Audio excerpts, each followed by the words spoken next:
Vamos lá de novo para o 11, para a última frase, a última declaração do versículo 11, o 36, em que ele diz: porque dele, e por meio dele, e para ele são todas as coisas. A ele, pois, a glória eternamente. Amém. Sabe o que impressiona? No início da minha conversão, eu conhecia Jesus dentro de um ambiente em que se pregava predestinação.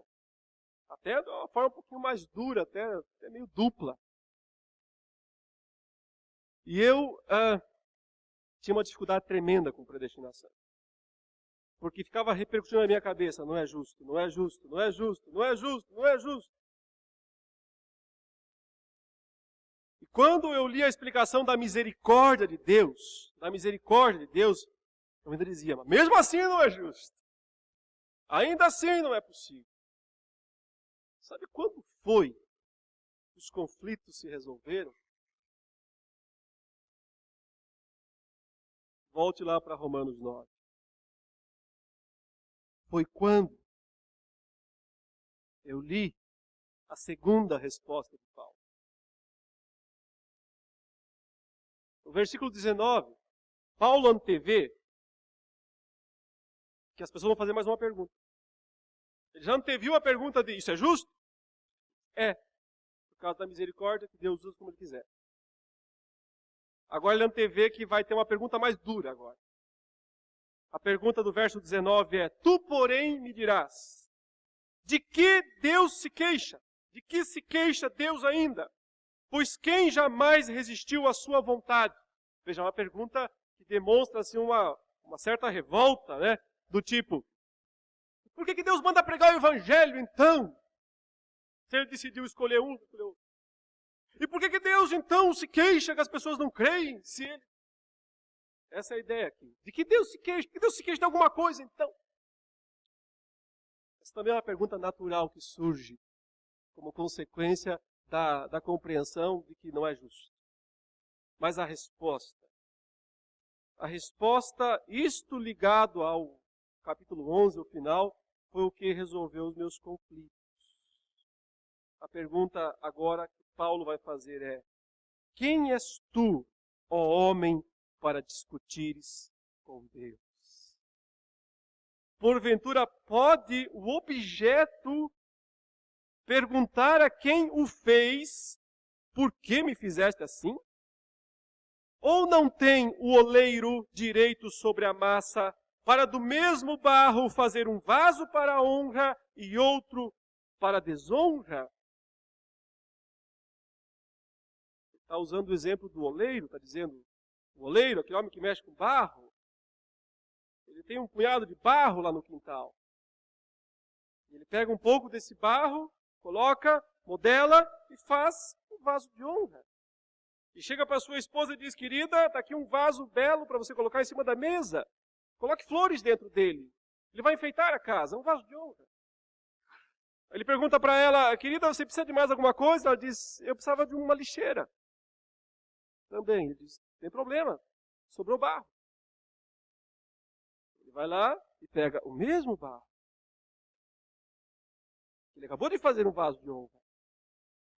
E agora ele faz um vaso de desonra. Um vaso para colocar coisas sujas dentro dele.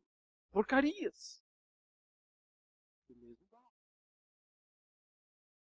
A pergunta é: quem manda? Quem tem direito sobre quem? O barro manda no oleiro? Ou é o oleiro que manda no barro? Barro é a nossa essência, é a nossa origem. Não é coisa boa, é coisa baixa. Nós todos somos pecadores. Essa é uma massa decaída. É uma massa de pecadores. Mas de repente Deus decidiu fazer alguns para honra. Salvá-los, lavá-los, limpá-los, purificá-los em Cristo Jesus. E os demais foram feitos na sua natureza, que sigam o seu destino, que sigam o seu caminho de perdição. Deus tem direito de fazer isso. Isso não é algo agradável de ouvir. Isso não é algo emocionante de ouvir. Isso é a mesma coisa que levar um murro no rosto. Homem nenhum quer ouvir isso. Mas a pergunta é, você vai ficar brigando com Deus até quando?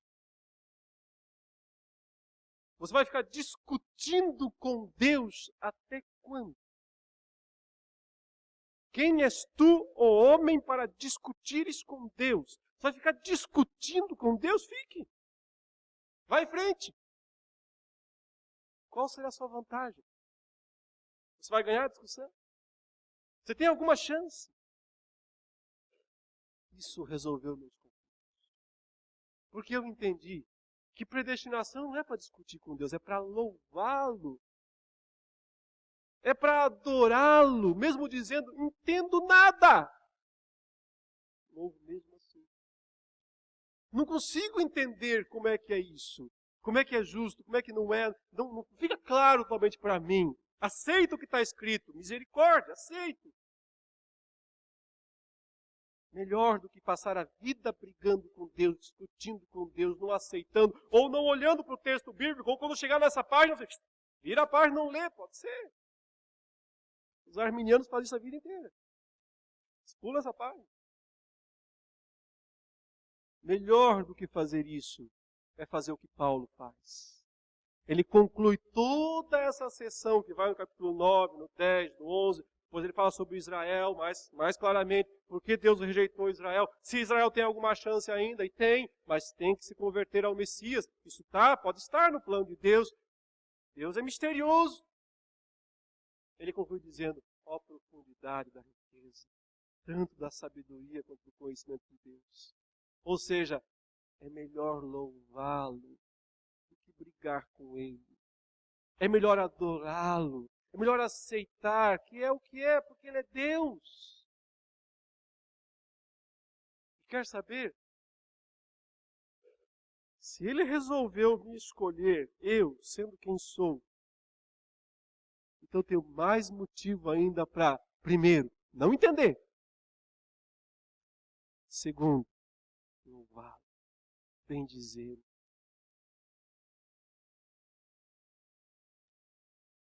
Uma questão de direito. É a diferença entre Deus e o barro. Deus e a criatura. O que você fará? Passará a sua vida discutindo com Deus? Ou você vai dizer, ó profundidade da riqueza, tanto da sabedoria como do conhecimento de Deus, quão insondáveis são os seus juízos, quão inescrutáveis os seus caminhos, quem, pois, conheceu a mente do Senhor, ou quem foi o seu conselheiro, ou quem primeiro deu a ele para que ele venha a ser restituído, porque dele, e por meio dele, e para ele são todas as coisas. A ele, pois, a glória, somente a ele a glória. Não sobra nada para nós. Não sobra nada para o barro. Não existe doutrina que exalte mais a Deus e rebaixe mais o homem do que essa. Não sobra nada para o ser humano. Toda a glória, todo o louvor só fica para Deus.